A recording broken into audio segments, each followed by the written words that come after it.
my fellow comic book collectors, it's Allan, the Comic Collector Geek, and this is the Wednesday show where I answer your questions. Every week, people ask me the question the previous week, and I answer the questions the following week. So always get some really great questions. This week, I got a ton of questions, and I'm going to go through them pretty fast. It should be a pretty great show. We're going to start out with asking you guys a question. So Stephen Gentner asked sort of a bonus question to this list, and we were on a live stream, and we were talking about this book that I'm about to show you. This is Detective Comics number 38. And I was, it's a big deal for me to get this book. I was super excited to get this book, I have to say. Like, I was really excited to get this book. And this is the first appearance of Robin. And as I was showing this book, somebody in the chat, as we're doing this live stream, said, hey, did you know that there are more Robin covers than Batman covers? So Stephen and I were like discussing this, and we're like, hey, is it true?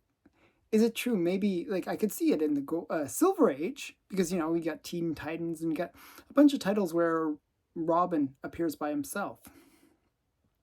But how about in the Golden Age? And supposedly it's true in the Golden Age, but the question is, how many more comic covers did Robin appear on than Batman? Okay, so the answer is that, Robin did appear on more covers in the Golden Age, but how many more? And you can stop the video and put your answer in the comments below and see if you're right. And I actually went through all the titles to find out how many more covers Robin appeared in than Batman. And so the titles that you go through to figure that out, you got to go through All-Star, you got to go through Leading, you got to go through Detective, Batman, Superman, Action Comics, Star Spangled, World's Finest, Action. And if you go through all those titles, those are all the superhero titles. Comic Cavalcade is another one that you could have gone through. If you go through all those, you can see how many Robin covers are there, how many Batman covers are there. And most of the time they appear together, but there are a few times when they don't appear together. And that will give you the answer. Now, here's a bonus question. And this is one I thought of after the fact. Was who actually appeared on more different title covers? So I mentioned all those titles, but which of either Batman or Robin, who actually appeared on more different titles on the covers in the Golden Age? So bit of a bonus question. If you get the second one, then you can feel extra great about yourself, because that's actually even harder question to answer. Okay, so let's get into the other questions now. So I'll give the answer to that at the very end of the video. The first question comes from K. Munin. What is the most difficult comic book series to collect? For me to collect. What has been your most difficult comic book series to collect? What is the cheapest price you've gotten a Golden Age comic for? Okay, so cheapest price that I ever got a Golden Age comic for was free.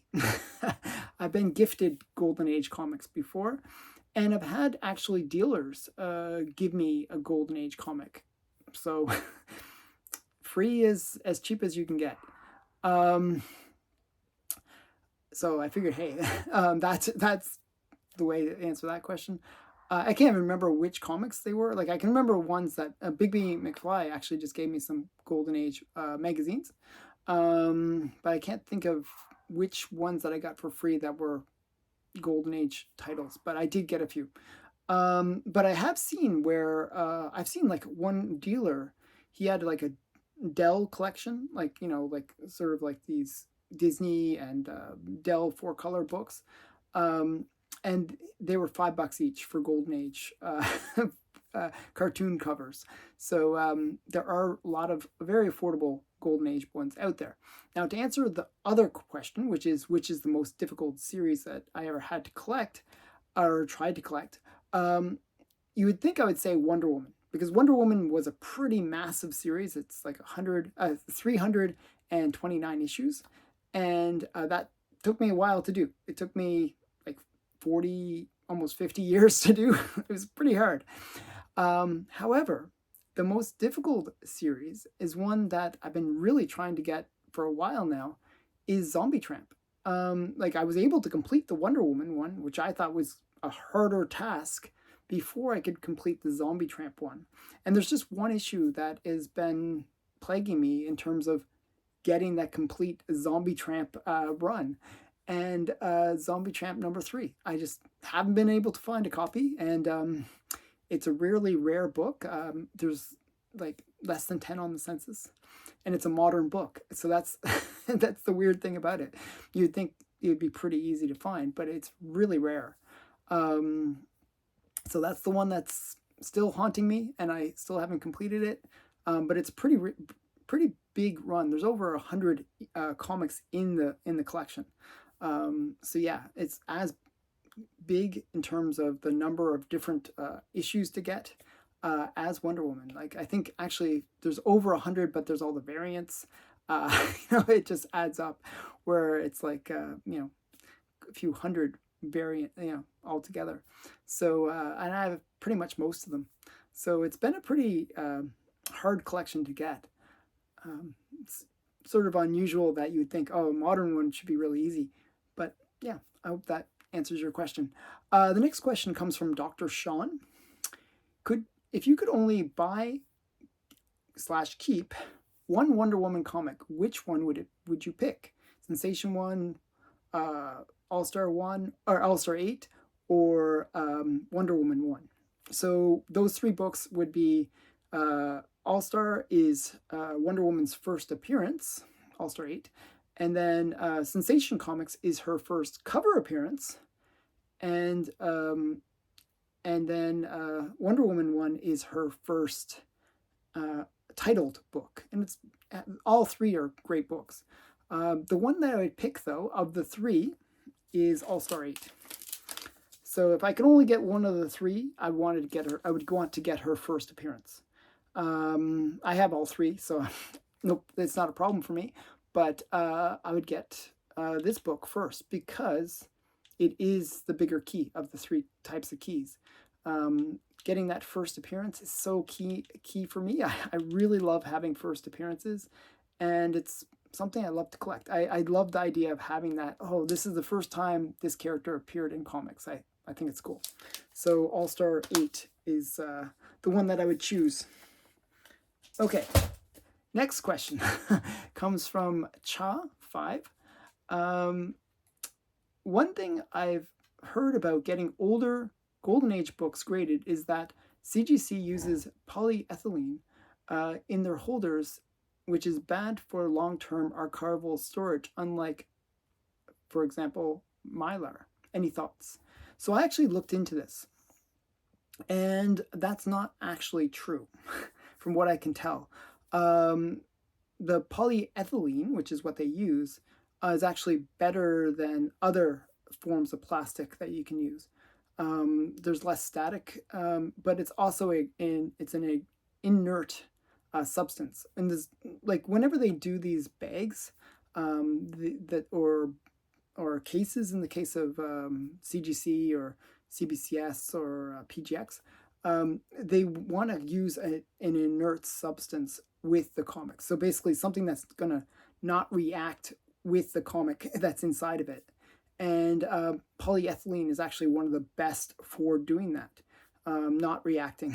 So it's actually a very good way of protecting your comics. They also use, I forget, like argon gas inside, which is, again, another thing that protects the comics from one of the bigger problems with comics is air exposure and the actual degradation of the paper because of the exposure to air. So the case is actually, for the most part, pretty good at protecting the comics. Now, one of the things you will experience with comic cases is humidity. That they're not 100% resistant to moisture changes. So moisture can penetrate the cases over time. So what you want to do is keep your comic books in a very controlled humidity or very low humidity environment. So I hope that answers your question.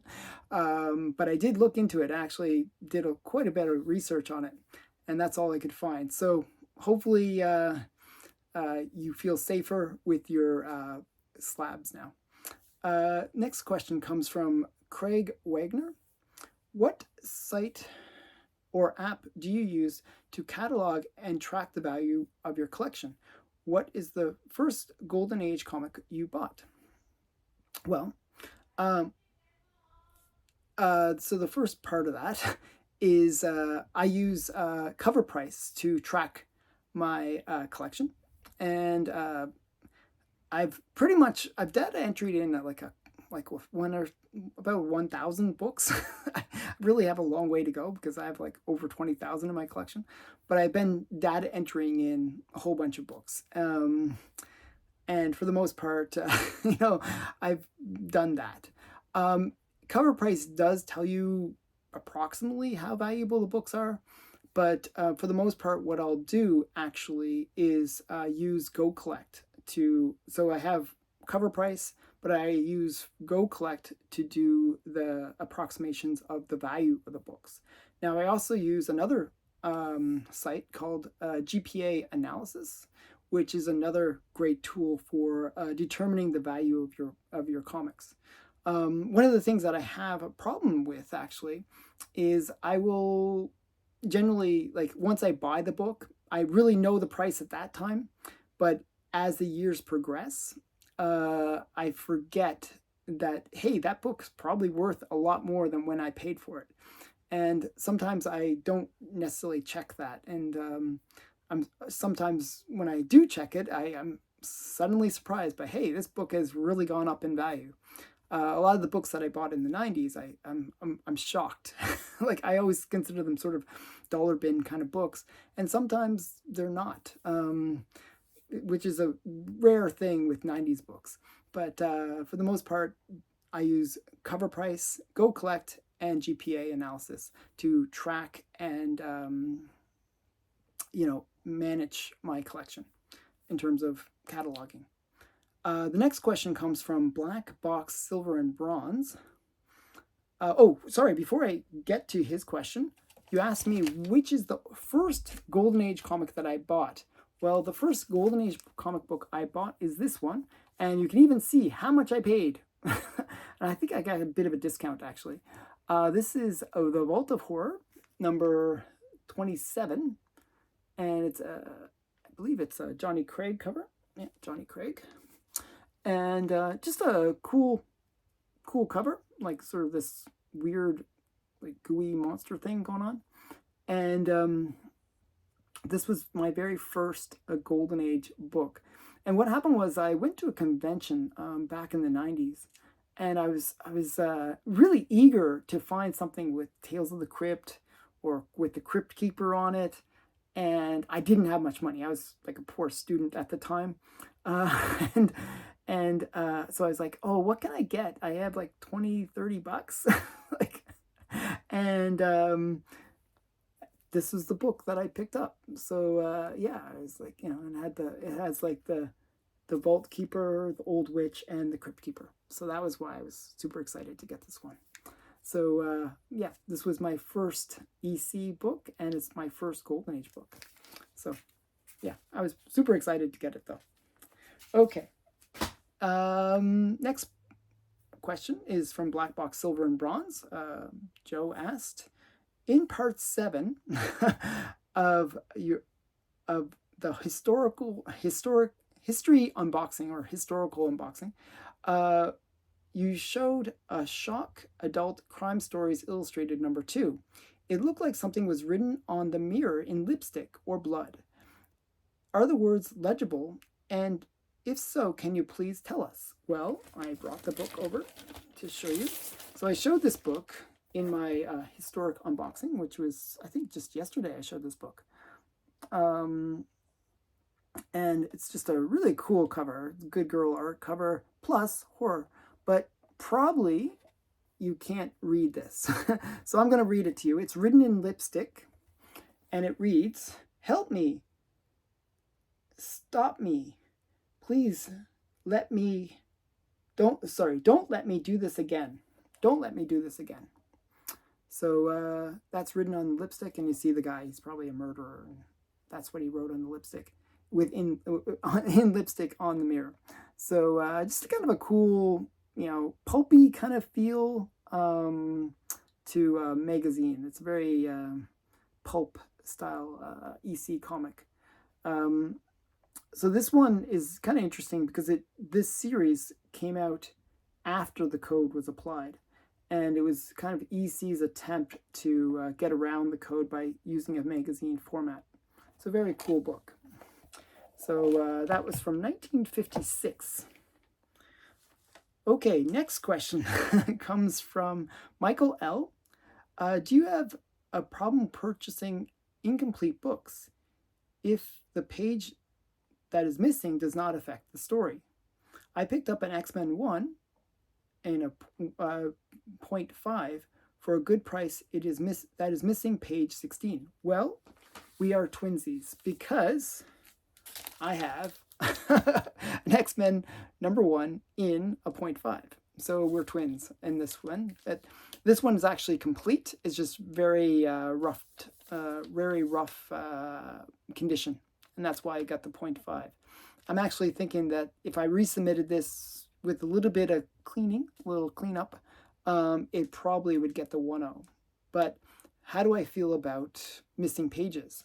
Well, sometimes I actually do buy incomplete books, and deliberately so, because it's the entry point. You'll actually notice if you look at a lot of kind of high-priced books, the price difference between a 1.0 and a 0.5 is very small. And a lot of the time people just want to get the book. Like, to have X-Men 1 is a very cool book. And, people are willing to pay into that, even though it's like an incomplete book. An example of a book that I bought recently that is definitely incomplete, it's missing 2 wraps, is this book. This is Startling Comics number 49, and it's just a classic Alex Schomburg cover. Now, this internal story isn't the greatest anyways, and the wraps do impact the story. The lack of wraps do impact the story. So I'm just happy to have this book in my collection, and it's really a cover buy for the most part. Whenever people buy this book, they're looking for the cover. I'm actually, at this point, looking for those wraps. I'd like to have my copy be complete, but I still bought it knowing that it was incomplete. And that sometimes is the only way to get into a really cool book. And that's the case with this one. I was super excited just to get this book in my collection. So I have nothing against buying a 0.5 in that respect. So even when it does impact, I prefer not to have it where it impacts the story. But if it's in a slab, does it really matter? Like, at the end of the day, you're not going to read it anyways. So as long as the cover presents well, you can be happy with your 0.5. Okay, next question comes from the Thoughtful Bagger. How do you feel about light rusting on the staples? If I see rust mentioned at all, I won't buy it. What are your thoughts? I can understand why you wouldn't want to buy a rusted staple book. Now, there's a bunch of issues with rusted staples. There's what's called staple rust migration, which will actually cause staining around the staple, and will actually lead to the cover becoming detached because it'll degrade the paper. And it is a problem that you have to be very wary of. But for the most part, I actually have bought books with rusted staples. It's usually when I'm buying a low grade book that um, I'm not too concerned that it's in that state. I prefer not to have rusted staples. I don't avoid them, is what I'm trying to get at. And I can understand why people would be worried about the rusted staples. Now, one of the biggest books that I have in my collection is a rusted staple, or was a rusted staple book. So my Phantom Lady 17, one of the things that they did was they cleaned the staples. And that was why it got the restored grade. So, and to me, that is such a crime to the collecting hobby, because if you clean the staples to protect the book, that shouldn't merit a purple label. Actually, if anything, that's, you're doing your best to try to protect the book from damage. Unlike other types of restoration where you're doing things like to add color touch or trim the book, you're not really taking anything away from cleaning those staples. You're just really protecting it from, as I said, the rust migration or the staples eventually just corroding away and disappearing. So I don't understand why CGC does that when staples are cleaned, and why that would be a negative thing.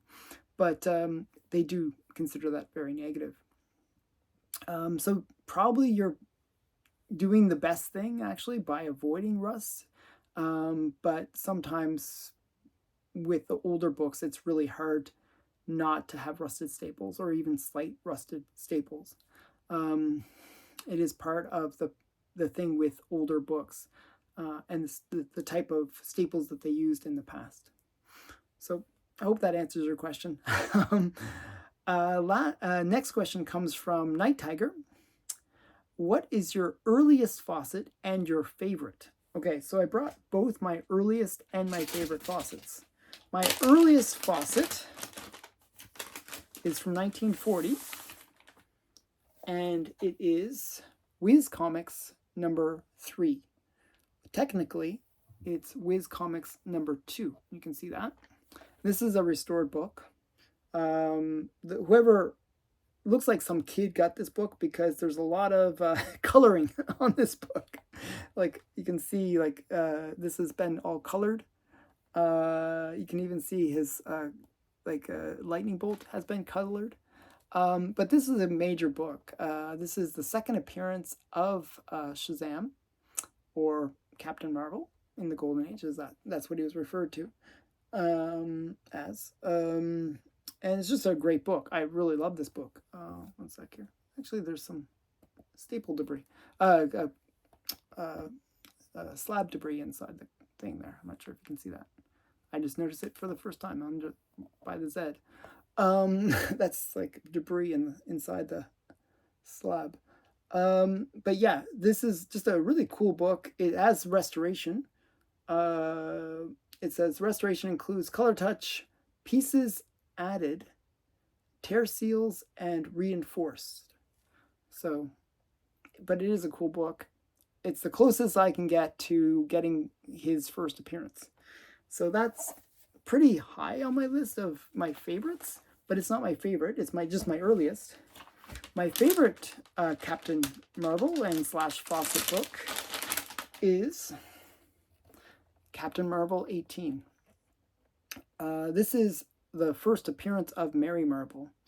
And I like my first appearances, as I mentioned earlier, that I'm a big fan of first appearances. Like, my favorite Wonder Woman is her first appearance, the one that I would choose. Well, this is the book that I really like for Captain Marvel, because it is Mary Marvel's first appearance, and I really like Mary Marvel. So it's just a cool book. It's a nice kind of painted cover. Yeah, it's just a cool one. So this is Origin and First Appearance of Mary Marvel and Marvel Family. Painted cover, Fawcett Comics cards on back cover. And it's a CC Beck cover. Now you can see the cards on the back. Now that's actually a rare thing for this book because they were kind of fun to collect the cards, and kids would cut these out all the time. So there's a lot of books that you'll get from this, from this issue where they don't have the cards on the back. And I like the cards because one is Captain Marvel Jr., but the one I really like is Bullet Girl, and I like my Golden Age female characters. So Bullet Girl's first appearance, Bullet Girl's card. Okay, so those are my two favorite, my oldest faucet and my favorite faucet. Okay, next one. Do you have The Adventures of Superman novel by George Lothar? Would you have any advice for someone looking for a copy? For Superman's story from 1942, it seems somewhat affordable. So I have actually seen there's about 4 or 5 copies right now on eBay for this book. Typically the prices range from $100 to $600. Now, what are the differences between those prices? Is one, like the $100 one is missing the last page, and it's also missing the dust jacket. My advice, if you're going to get one of these books, superhero books or whatever, get one that has the dust jacket. Generally, that will add a lot of value to the book. One that's missing a page or without the dust jacket is an incomplete book and will generally be fairly low value. A lot of comic books, like like where it's actually a book, they really don't have that much value, sadly. Like, I mean, I have the very first appearance of Little Orphan Annie, okay, with the dust jacket, and it's from 1927. Very early, cool first appearance of a character in a book. And it's comic format too, so it's a comic book. And I paid $30 for it. So generally, like, comic collectors are kind of weird that way. We kind of prefer the comic book format for the characters that we're trying to collect. I see this with Popeye as another character where you find the books with Popeye, the little big books or big little books or whatever they're called, and they're very cheap. They're very affordable. Probably because a lot of them didn't really fall apart for the most part. They survived because they were hardcover and kind of survived for that reason. And they were massively printed back in the day. But the thing is, those books are very affordable. And comic collectors prefer the comic format. And comics, don't really survive as well, so they are much more rare. But there's a bit of both that impacts the price. So if you're going to go for one of these early comic or novels with a character in it, be aware of those facts, that you might not get the money that you pay for it back. There are a few exceptions to that. This one, I would say, probably try to look at it in that $300 range and see what you can get within that $300 range. I wouldn't go more than that, and I'd try to make it sure that it's complete with the dust jacket and all the pages, and that it presents reasonably well. When you get a book with a dust jacket, it's always important to get a dust jacket cover. There's a special cover. It's sort of like it's a plastic that you can put over the cover, the dust jacket, to protect it so that it doesn't fall apart. Because over time, those dust jackets just fall apart. They're always like, every time you open the book, they kind of fall over the place, and they will fall apart. So it's always good to protect your dust jackets and protect your investment. So hope that helps. Last question comes from Red Shane, and he asks, coffee or tea in the morning? Well, I don't drink coffee or tea. I actually avoid caffeine, strangely. I don't know why. I'm not a Mormon, but I avoid caffeine and I avoid tea. and coffee.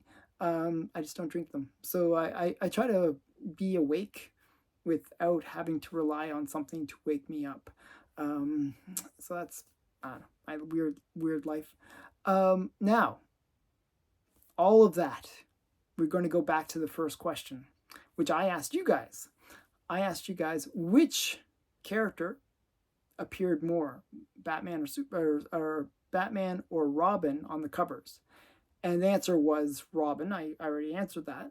But which, and how, so the question was, how many more covers did Robin appear on than Batman? And if you go through all the books, you'll find out the answer is 12. So Robin appeared on 12 more comic covers than Batman did in the Golden Age. And I was a little bit shocked by that, you know.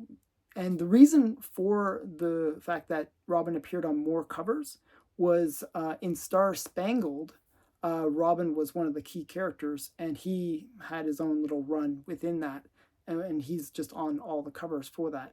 There was a few where he shared the cover with Batman in the Star Spangled, but for the most part, it was just Robin covers.